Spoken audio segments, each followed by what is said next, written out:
Hi, everybody. Thanks for joining us today. If this is your first time or you're returning, I'm excited and delighted to be your host today. My name is David Bayes, here with Cavalier Associates, and joining me today is our Chief Underwriter, Ken Turzak. Ken, thank you so much for jumping on this morning. Happy to be here, David. Good morning. Excellent. When we bring in our Chief Underwriter, and he's coming out here, we're going to have 3 meetings, over 70 advisors joining us. It's going to be a fantastic time, but we also like the take that content and push it out nationwide, and that's what we're doing today. So we're going to focus on a handful of topics. Everybody's talking about AI today, and honestly, it's driving a lot of confusion in our industry. So, Ken, let's jump right into it. When we hear accelerated underwriting, algorithmic underwriting, predictive modeling, predictive analytics, that was a big thing several years ago. But all of these kind of generate into this automated field. And granted, this is a good move for the industry. It speeds a lot of things up, it helps things out, prevents, not in good order applications. So there's a lot of really good things about it. But there's also a lot of confusion and misinformation, and let's just call it like generalized fog and surprises. Like you're cruising down the highway and all of a sudden, oh my gosh, it's a 30-car pileup. I thought this person was completely healthy and they're getting kicked out. So from an underwriting seat, Ken, what's really happening behind the scenes of these systems? Well, I mean, David, first of all, there's a lot there. There's a lot there to unpack. I mean, number one, even though many accelerated automated programs have been in existence now for years, pre-COVID, I think one of the first ones that came out was with Principal. So they've been around for a while. But a lot of them, it's still a period of evolution. It's still a period of adapting to new technology, of adding new components in, of AI. You had mentioned AI. AI it certainly is a component of the accelerated and automated processes. But I think where you're going with this, and I think what we're talking about with regard to confusion and things like that is when you take something out of the human hands, and it's going into this mysterious black box where those algorithms are built into this black box. And the output is something that you don't expect. It's not always easy to get to the bottom of why, in fact, that case may have been declined, rated, kicked out, whatever the case is. And it's difficult even for me as an underwriter to tell, or even the insurance company underwriter, because again, it's something in the algorithm, it's something in that black box where it's not always, it may be a combination of something from this report and that report and one of this database and that database that when blended together creates for something, an unexpected outcome. So to make sense of what doesn't make sense is that we are in a period of change. We are in a period of evolution. The programs work in many cases, and the programs are getting better, but there still is a lot of frustration surrounding them a lot of times. So we have a long way to go. It's working, David. It's working to an extent, but we truly do have a long way to go. Well, when I kind of think about it from an analogy standpoint is, life insurance as an industry is almost like the 94 Camry.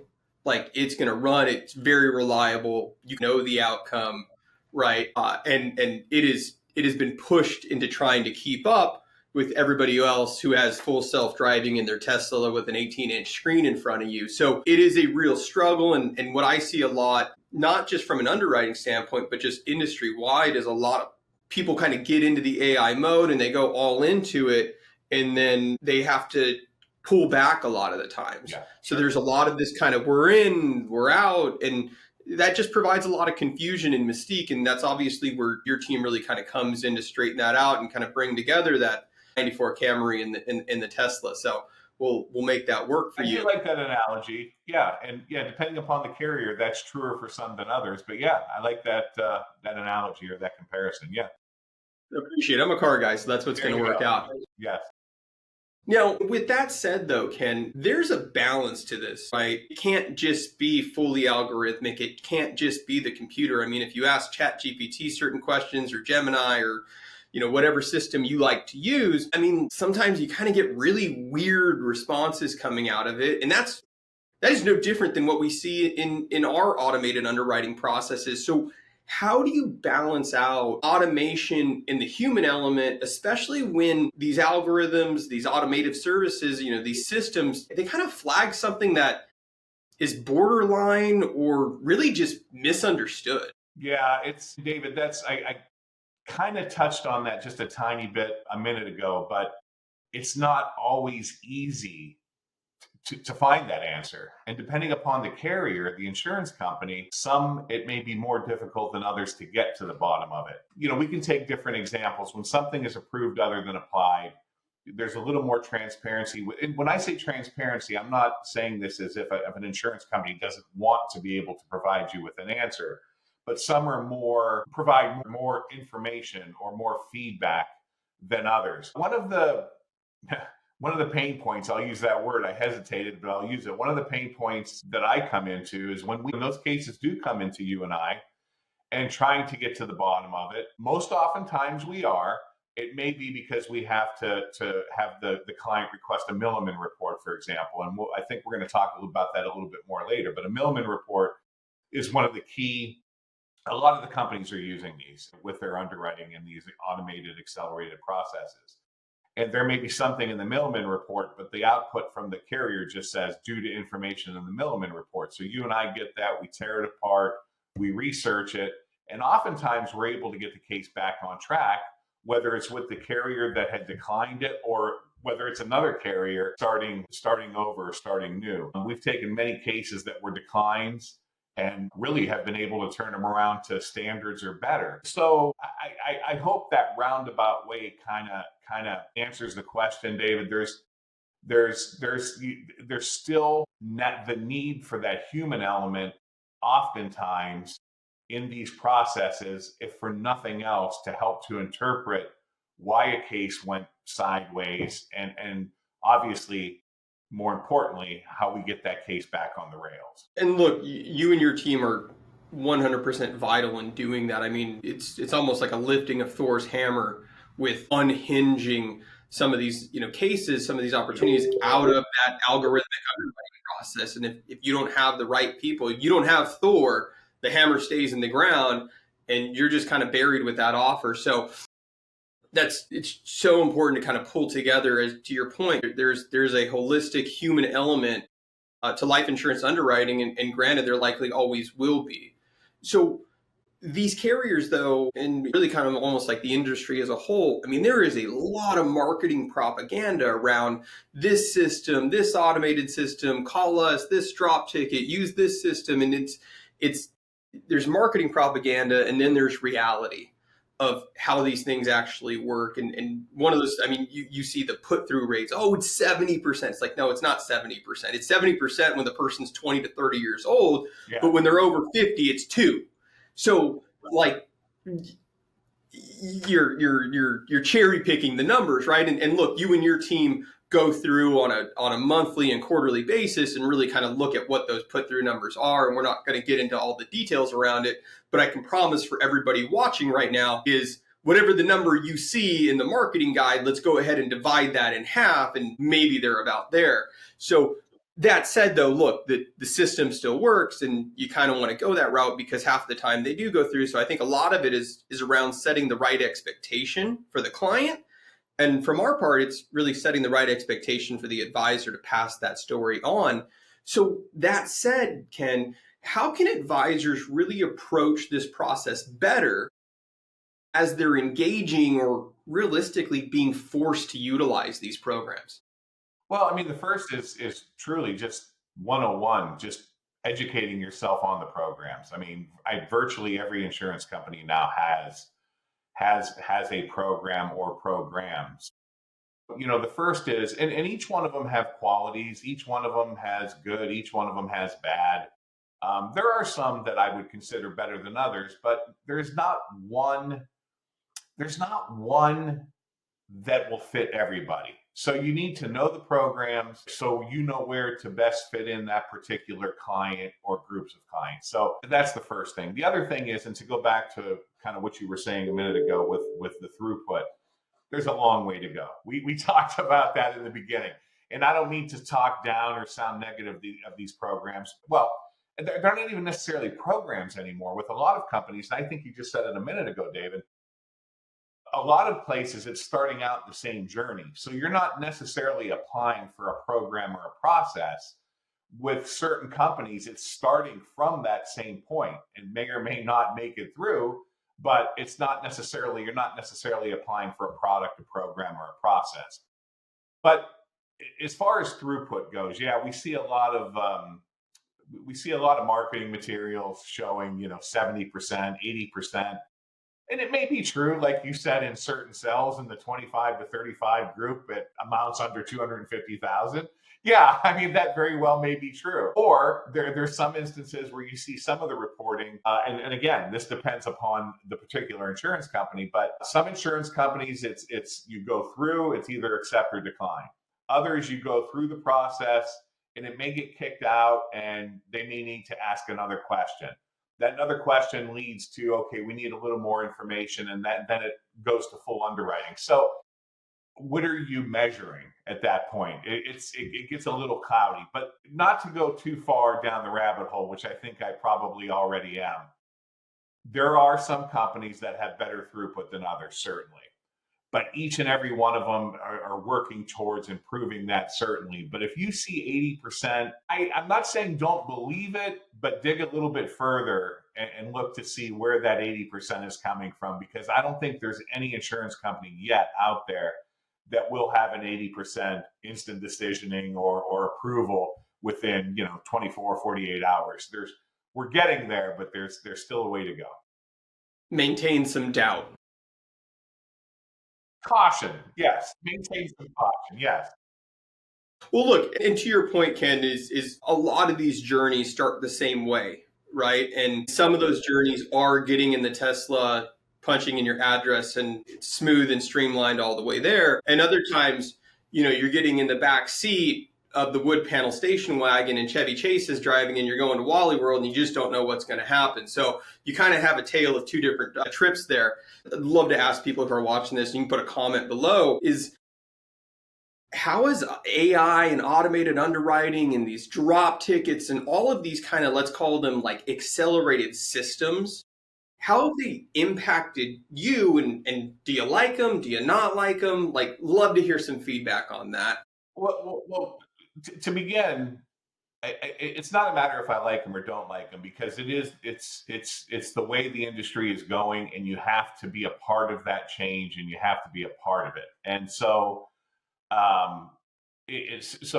with that as my opening statement, this goes back to a lot of what answering this goes to back to what a lot of what we kind of already touched on, in that when they don't go as planned, when the case doesn't go as planned, when the case goes sideways, when the case is off the rail, it's oftentimes, it makes our job more difficult, which is fine. We'll do what we have to do, but it makes it a little more difficult. Number one, in getting to the bottom of what happened to that case, of why it wasn't approved as applied, of why it was kicked out to full underwriting, of why it was declined.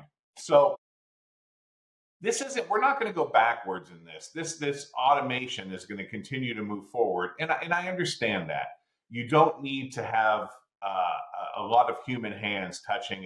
Let's just use an example: a $500,000 term case on a 32-year-old. You truly don't.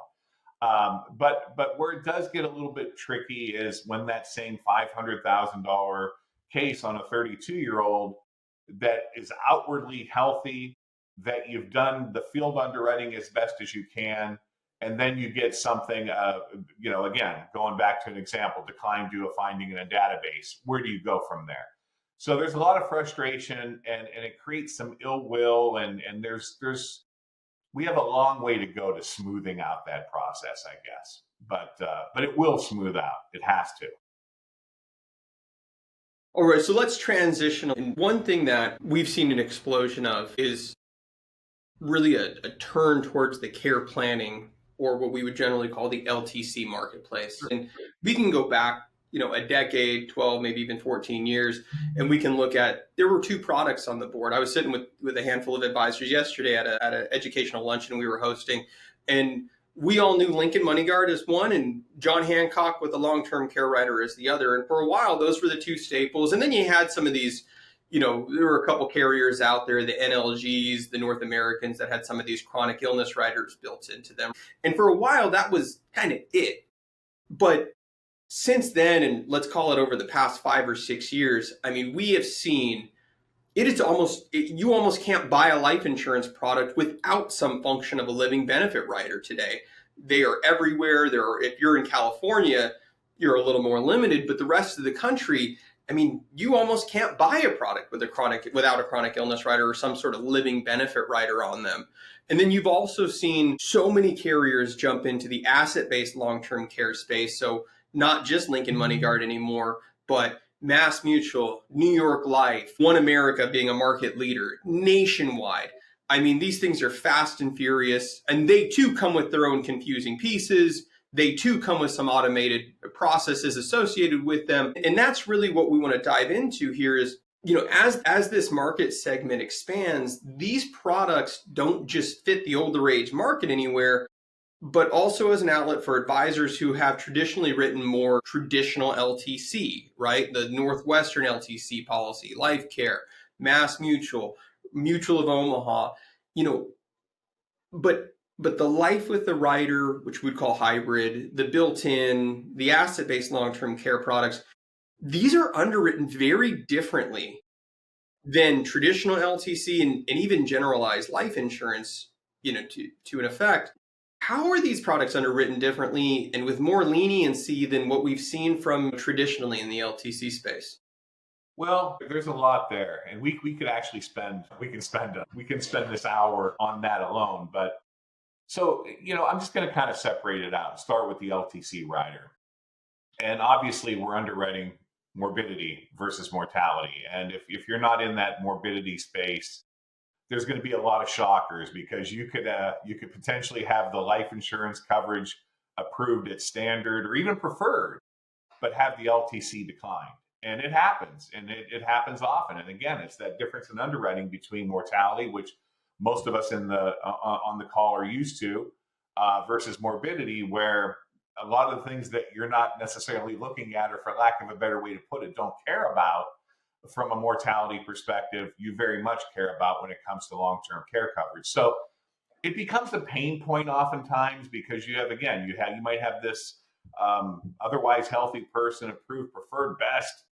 Maybe I'm exaggerating a little bit, but let's just say approved preferred on life insurance that can't get LTC. Creates a lot of angst, creates a lot of issues, but it works. And as you said, David, I mean, virtually everywhere you go now, you're going to have a choice of an LTC or a chronic illness rider and the like.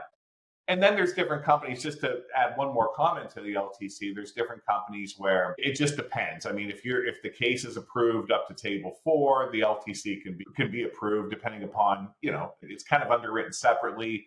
Some are kind of blended together. It's just a different underwriting. There's a different component, a different underwriting. But let's go back to where I said the LTC. You have a case, and the LTC rider is declined. You have several companies out there. You mentioned a few of them, David, and I know there's more. But a Mutual of Omaha, a North American, I think a John Hancock, where you have a bolt-on, if you will. I call it bolt-on or chronic illness rider. Now, I'm not trying to represent a chronic illness rider to be identical to the benefit of an LTC. But for somebody who may have health issues where they're just not going to get approved for a long-term care, that's as close as we're going to come. And those carriers where I'm saying bolt-on or add-on, as long as the base life policy is able to be approved, that chronic illness rider can be attached. So that's something to keep in mind as well. And these companies sell a lot of coverage, and just because of the fact that they're not going to be able to be approved for long-term care elsewhere. And then now you have the emergence. It's not as if it just happened overnight, but the greater emergence in the ABLTC space, the Nationwides, the Securians, the One Americas. Now, the underwriting there, it's a different dynamic, and I don't get involved in that as much, not because I don't want to, but to a certain extent, I don't need to, in that ABLTC is a little bit more black and white. You look at the field underwriting guides, you can go right in there and see the diseases, disorders that are black and white. You'll be able to consider, or you won't be able to consider. So it's a little bit more defined. You have a better sense of what the underwriting outcome is going to be with a lot of variants. I mean, these are growing across the board. I mean, the long-term care, the chronic illness, and having that outlet if needed. The ABLTC space exploding. So to your point, and that's the conversation. But we can go into this so much more deeply. We could spend an entire hour or more on it. But just to give you a sense of the underwriting on it and kind of the differences, I hope I covered that. Yeah, I think we probably should spend some time doing that in the future. I think people would Yeah. enjoy that. Yeah. The asset-based long-term care world, that One America Nationwide, I'll kind of set those two apart from the rest of them because these two are this is the USSR in America, and I'm not going to say who's who because that's just not fair or not right. But this is an arms race between these two companies right now in the evolution of asset-based long-term care products. I mean, one company makes a change, the next company 3 months later, hey, we're doing this. Yeah. This is what IUL was 12 years ago. It is a full-blown arms race in the asset-based long-term care. Nice part is everybody's coming out with just guaranteed product. Sans, Hancock's got a new life care product, a little bit different, kind of an IUL vein to it. Lincoln has a money market advantage product, kind of a VUL vein to that as well. So there are some interesting products out there. But I think one thing I do want to highlight is if you, as the insurance professional, as the financial advisor, if you don't have a really, really good grasp on the differences between these products, how the benefits are paid, when the benefits are paid, and how the claims teams work for these individual carriers, Yeah. I strongly suggest diving in deep. You can reach out to me to do that. You can call the carrier directly to do that. But you really, really want to get a very, very, and I would say an agnostic point of view would be the right way to go about it. But you want to get a really good understanding of how these programs work. We have started to see some surprises, especially with some of these more, kind of built in, automatically included, let's just call them living benefit riders, as far as what's actually a claim, what's not a claim, what's severe, what's minor, what's moderate.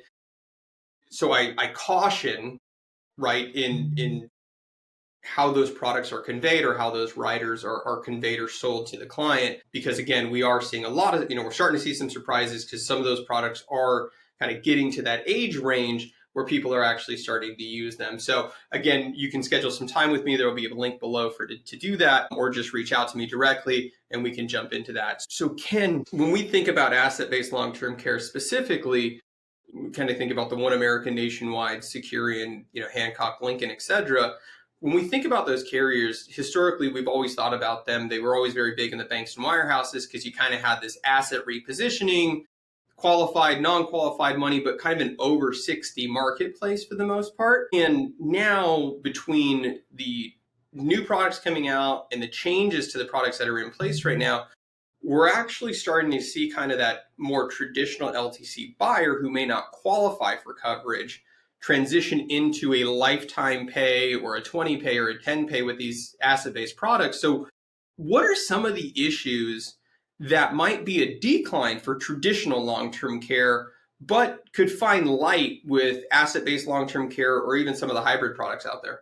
Yeah. First of all, some of the commentary that you made, David, not that you need me to say it, but this is why I said we can spend an entire session on all of this. Is I'm simplifying the underwriting portion, with LTC, chronic illness, ABLTC, in terms of how it's underwritten, all that kind of thing. But you pointing out the differences, major differences on how benefits are paid, when benefits are paid, if benefits are paid, is a huge component of this. And that's part of the reason I say, and I'm glad you brought that up. That's part of the reason I say, we can certainly go way, way, way longer and deeper on this.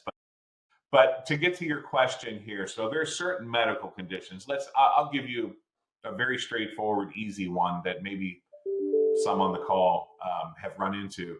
Type 1 diabetes would typically be a non-starter for traditional long-term care, doing traditional long-term care as a rider. Whereas an ABLTC apply for a One America, for example, that coverage may be available. And again, it's underwritten. It assumes that, there's some reasonable control, all the same factors that you're looking for from a mortality perspective, age, control, the follow-up, all those kind of things. Even things like, here's another good one, Parkinson's disease. Definite clear decline for traditional LTC, but where again, there's at least the potential for some coverage with an ABLTC or a hybrid product, where you again, and we're going back to what you and I just said a few moments ago. There's differences in product, differences in qualification, all those kind of things. But the point is, things that you may not, or the question is, certain medical diseases, disorders, conditions that would be it's just a no-go for LTC. In the ABLTC hybrid space, you may have an outlet. You may have an option for some coverage. So Ken, look, we've talked about the evolution of automated underwriting or algorithmic underwriting. We've talked about the evolution of long-term care and underwriting. But there's been another underground evolution that's been occurring in the industry right now. And this is something that can really kind of make or break a case. It's carrier capacity and reinsurance, right? And Ken, we've kind of heard that retention limits and reinsurance guidelines have shifted quite a bit over the past half decade. What's going on there?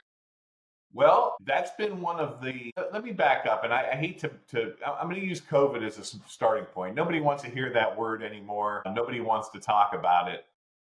But as everybody knows, COVID forced our industry, to do some things faster than it ever would have. I mean, it pushed us into a period of change, and it forced us to some of these programs that we talked about earlier in the conversation. It made us move faster, and an industry notoriously slow to change made things move faster. Now, where I'm going with that is, fast forward a couple of years, we had that change in, what was it, 2021, 22, and then things kind of just leveled out. I know there's a lot going on behind the scenes with, AI and companies trying to figure out ways to incorporate that in a more meaningful and efficient fashion.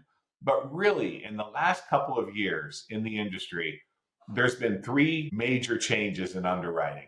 It's this topic of carrier capacity and reinsurance. It's changes in the foreign national space for those carriers that are in the space. And it's the addition of some of these exam-free or concierge or fluidless programs. So those have been some of the more recent, more meaningful changes. But to go back specifically to this topic of capacity and reinsurers, we have had multiple carriers in the last 2-3 years, recently too, very recently, have increased their retention and or their capacity in general, whether it's through just sheer retention, where a carrier such as Mutual of Omaha increased their retention from 5 million to 10 million, or in terms of capacity, where it may be a combination of, okay, we increased our retention from 5 to 10 million, but we also have agreements with our reinsurers for additional capacity, let's say for another 5 or 10 million. So you have more carriers out there now. You've always had the John Hancocks and the Lincolns, for example, that can put together a line, in that 100 million plus range. But now you have more carriers in that same boat, where because of their increase in retention, because of agreements with their reinsurers, where they can write upwards of 100 million on their own paper. So just to give you some examples, in recent months and years, we've had John Hancock, we've had Mutual of Omaha, we've had Principal, we've had North American, Pac Life's out there that have changed that have increased their retention, their capacity, their auto bind and or jumbo. So, and that's gonna continue to evolve. I assure you, that is an area where you're going to see more of these announcements coming out in the coming weeks, months, and even years with regard to capacity. I mean, you didn't want to bring up COVID, and as detrimental as COVID was, it was a catalyst for a lot of change, not just in our industry, but globally, Sure. Right? But when we think about it in the underwriting aspect, have there been any lingering side effects for COVID, especially in kind of the older age space? Yeah, and that's precisely where some of the lingering effects are. Some of the larger cases pre-COVID were in that, there's different definitions for older age, but I'll start out with that over age 80 group. There was a large component, some tremendous cases, those cases that really moved the needle, those cases that kept the lights on, an 82-year-old for 10 million. Some of the lingering effects on that are this. There are some carriers who were a part of that space that have either not re-entered the space or have re-entered it in a less meaningful way. And what I mean by that is maybe in the past, they allowed up to 4 tables on an individual, but now they're only allowing standard at best. There's 1 or 2 that have gotten out entirely and just aren't in that space. But the one thing I can say, now the insurance companies that are all in on it may not quite agree with this statement, but from the seat, from where I sit, even the companies that are still deep into that really older age underwriting space, they're watching it fine tooth comb. They are underwriting these very, very closely. And that's not to say that they haven't done that before, but there's even more scrutiny now than there was in the past. So to wrap that piece up, the one lingering effect is in that older age. And again, older age can be defined as 75 plus with a couple of carriers, and then over 80 with a couple. And the other one is relatively minor. In fact, David, I was talking to our group of underwriters at Cavalier just a few days ago on this. And the only other one that we really talked about, I wanted to talk about about COVID and any lingering effects. And it's that you'll remember that term long COVID. And that was applied to people that may have had symptoms that had originated, maybe some would blame it on the vaccine, some would blame it on the infection itself, but have lingering effects of depression or maybe vague musculoskeletal issues or maybe some cardiac issues, things that are somehow related to COVID that have some effect on the individual to this day. And by the way, the reinsurance manuals do address this. There are different ratings for long COVID and long COVID symptoms, but we have seen so few of these, and we see a lot of cases. And there was one of the 4 of us who had seen a case with long COVID in the last 6 months. So it's rare. We're not running into it a lot, but those 2 things are what I would say, to answer the question, are the lingering side effects of COVID. Well, and in that vein of, you mentioned these are the cases that used to keep the lights on, right? And Yeah. we've had to, in some ways, transition a little bit more like increasing that volume versus, those cases that we do, right? And look, I just had an 82-year-old for a $200,000 target case that, sometimes, cases that used to go through are now, kind of going sideways, right? And you got to pivot and move, and we'll see where that one lands. But that said, right, one of the other things, and man, I probably get this at least once a week, every other week, and this kind of gets into the scope of the number of cases. I look at over, 500 cases in a given year. You and your team look at into the thousands, right? Like 5,000 cases a year. Yeah. And when you look at that scope, and one of the things you hear is, and especially from your more, let's call them like seasoned insurance advisor, there's this like, are they able to buy business? Are there marketing dollars? And I would say that, over 10 years ago, that was a really big story, especially here as we're sitting in the fourth quarter. It was like, hey, who's looking to buy business? Like there's going to be some offer. That story's kind of changed a little bit. Like you can't, if you can't fog a mirror, you can't bring that person back to life. But, tell us kind of how that story's changed a little bit, Ken, and really kind of where your team comes into that fitment. Well, I started my career almost 30 years ago, or about 30 years ago. And back in the day, let's say, back in the 90s, I'm not sure how many people on the call, I'm sure a lot can recall this, but there was a time where carriers would be make quote unquote, you're not even allowed to say this anymore, business decisions or business exceptions.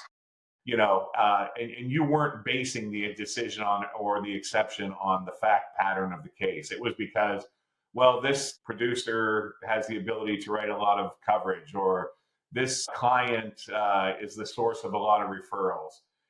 So the carriers would, okay, we'll give a break, and we'll give you as a business decision, preferred instead of a standard, or a standard instead of a table 3. That era is long gone. And that's part of the reason for my existence. Underwriting, where I used to underwrite on the carrier side, underwriting now on the what do I call it, David? On the brokerage side of the house, if you will, where because carriers don't make these business decisions, you have to find a way. You have to find a rational argument. You have to negotiate the case. And then that's what we do every day, all day. We're taking cases that kind of were applied, as an example, infinite number of scenarios, but was applied for at standard, we're at table 2. Why? So, we tear apart the case. We see what created for the table 2, first of all, and what can we find? What can we find an argument? Can we write a letter to a doctor? Can we find that the underwriter just basically rated something as severe when it's really not severe? I mean, we're looking for a way to negotiate the case, to argue the case, and to get the case to a place that was needed at a price point in the product that you need to place. So business decisions are gone. We have to make an argument. We have to find a way, a rationalized argument to get the case to where we need it to be. So with regard to buying business, the only exceptions to that are with a couple of carriers right now. We have Lincoln Financial, John Hancock, who actually have a budget that's determined every quarter. And they may not have a budget for a certain quarter, but by and large, they'll have a budget of money. They'll have a pot of money every quarter where on a case where we need that, again, let's use the example, we're at table 2, we need standard. It's a large case, and they won't do this on term, by the way. It's got to be a certain product, and they're going to actuarially compare, see what the give up is, and all that kind of thing. And if it makes sense, they will take a portion of that budgeted money to apply to the case to quote unquote buy down the coverage or buy down the rating to that which is needed for the case to go forward. So that's the only exception to buying business, where those two carriers are actually buying it with real dollars that are funded and determined and funded on a quarterly basis. Well, and I think one way to look at it is if you have a case going in, and let's just say you're at 4 tables or 5 tables, and you're going to approach to buy something, like to get that business decision, does going a table or 2 better really make that case, placeable? Or is that case still cost prohibitive? Part of the roadmap that we lay out and that you and your team work with me on a regular basis and is, if we have a case that's table 5, can we find an underwriting way, a legitimate underwriting way to get to table 2 or table 3? And then is there either a program, be it a table shave program or a business decision program, where we can then accelerate that to standard? And I think what happens is a lot of people go in at table 5 thinking I'm going to buy it a standard. And that's just, it doesn't matter what product, how big the case is, like that's just a really big reach, right? Like that's a Doug Flutie Hail Mary at BC. And there's just not a lot of Doug Fluties out there, right? And this is more of a, hey, how can we negotiate to get our way down the field? And then, let's make that like strategic, decision. Let's make that business decision to get it into the end zone. So this is a 2-part, or even a 3-part kind of program here of utilizing you and your team, again, going back to the, Thor lifting the hammer analogy, right? Getting that case into a position to where you could actually make a play for a bit. So Ken, that said, when we think about underwriting, and this goes back to the scope part again, is when we look at all these carriers, granted, look, even a really high producing insurance professional will write 20 to 30 cases a year. But again, it's not 500 and it's not 5,000. And oftentimes you may be only writing 4 or 5 different insurance companies versus a team who's negotiating with 16, 17, 18 different insurance companies on a regular basis. So when you think about that, what are some highlights of carriers that kind of just really kind of differ radically on specific scenarios? Most insurance companies use one of 2 or 3 industry-wide manuals, reinsurance manuals, to underwrite cases. Swiss Re manual is probably the most widely used. Then you have the Hanover Re manual, and you have a couple that may use a different manual. You have a couple of carriers like a John Hancock, for example, that have their own proprietary manual. And then you have other carriers that have a combination of one of the reinsurance manuals and their own proprietary manuals. But the bottom line is, even with that all said, most are kind of starting out. So you have, let's just say 10 companies, 10 major companies that are using the Swiss Re manual. So why would their underwriting differ? Why would the underwriting approach differ? Why would the outcomes differ? They differ for a number of reasons. One of them is strength of underwriting. It's not always black and white. There is some degree of subjectivity. So it's strength of underwriting is number one. Number two is the strength of the underwriting programs or the crediting programs. So crediting programs are huge. Even though the true table shave programs kind of went away around COVID, we still have a couple there in certain cells. Don't misunderstand me, but by and large, they've gone away. But some of these crediting programs that some of our insurance companies have are they act as a table shave program. So let's just say you do have that case that's table 2 or table 3.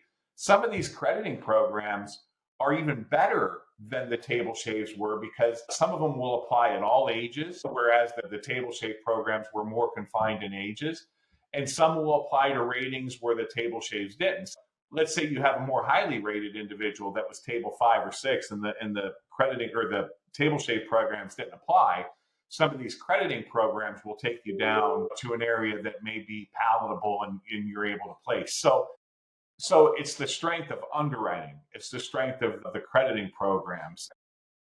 All right, Ken, look, let's finish up with something that just everybody typically likes to hear about, which is emerging niches. It's the cases that didn't place last year or 2 years ago that all of a sudden we can get standard on, right? So when we think about emerging niches, I mean, we are seeing updates around conditions like multiple sclerosis, sleep apnea, HIV, Parkinson's, you mentioned earlier, cancer history, and surprisingly, this one is still evolving, marijuana use. So, Ken, which of these have evolved the most in the past year and really made a meaningful difference in the underwriting area of the market? Well, I'll start with the ones that have really truly evolved the most in the recent past, in the last year or two, let's say. So you have HIV, which not long ago at all, was a decline across the board, all carriers, and stop, the decline. Now, not only do you have carriers, actually let me back up. All carriers will underwrite HIV. Some will only underwrite HIV in states where they're mandated to underwrite HIV, while others will underwrite across the board. So they will consider. Now, there's a lot of different factors into underwriting HIV, and very similar to a lot of various diseases, disorders. You're going to take into account age. You're going to have to see the individual's labs. It has to follow a certain treatment regimen. They're going to have to be well followed.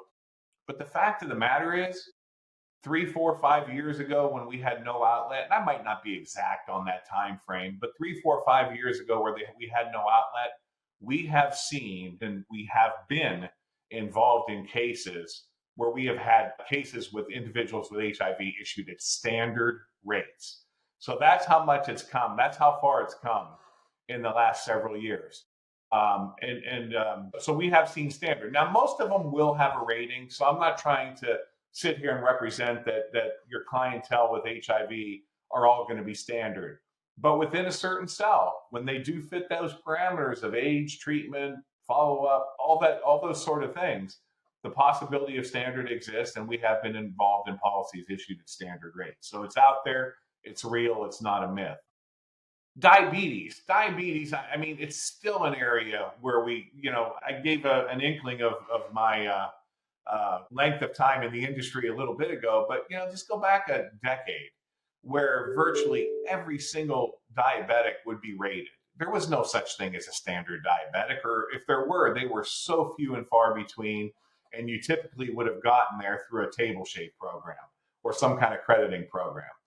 Now, within certain ages, especially in the older age groups, and we're going to define the older age group as say over 50, if you have a well-controlled diabetic, you have a very good shot at standard rates. Type 2 diabetic primarily, but even a type 1 as you get older, if they're well controlled and well followed. So, again, a disease that a decade ago would have been very pricey regardless of the individual. Now you have a chance at standard rates, and it's not an outside chance. Marijuana, I know we're shifting from a disease to more of to a vice, if you will, or a habit. Marijuana, daily use of marijuana, again, let's back it up a decade. Don't even bring it in. Don't submit the application. It's a decline. Now we have 2, maybe 3 carriers that could potentially go standard for an individual that uses marijuana daily, whether it's recreational or it's medicinal. On the medicinal side, you're underwriting more for the underlying cause of the use of the marijuana. But even recreational use, daily recreational use, again, depending upon the age and the total view of the case, could be standard rates. And we see a lot of them that have been issued at standard rates. We've seen advances in various cancers. Again, insurers and as reinsurers see more lives, and they're able to view and follow the mortality of thousands and even millions of lives. And we've seen improvements in how certain types of cancers are underwritten. We see scenarios now where people with past histories of cancer could potentially be preferred, where before that would have never been the case. Those cancers are typically early stage, fully resected, no chemo, no radiation. But again, the potential for a preferred rate at so many years out, depending upon the carrier and the type of cancer, exists.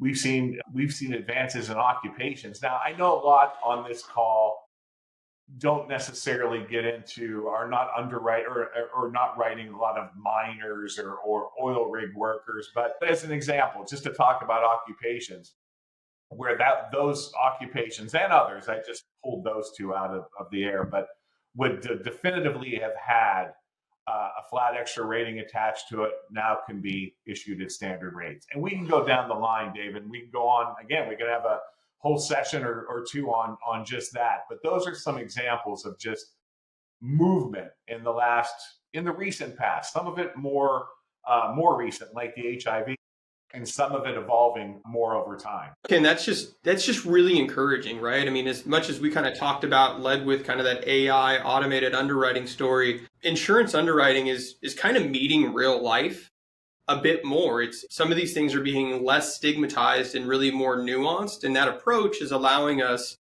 to provide policies to people that just 3, 5, 10 years ago were totally uninsurable. And we're going to close with that. And so, Ken, I really appreciate your time today, your insight. And at the end there, I'm going to say it again, like your encouragement to go out and either talk to clients that you haven't been able to get coverage on in the past, or clients that you've avoided having the conversation with because you weren't able to get coverage, whether it was life or long-term care or even disability. I want to encourage people to kind of go back and have some of those tougher conversations. Let's bring those to light, get your team on the phone with them, and let's see if we can't provide a solution to those clients. So again, thank you so much for your time today, Ken. Thank you, David.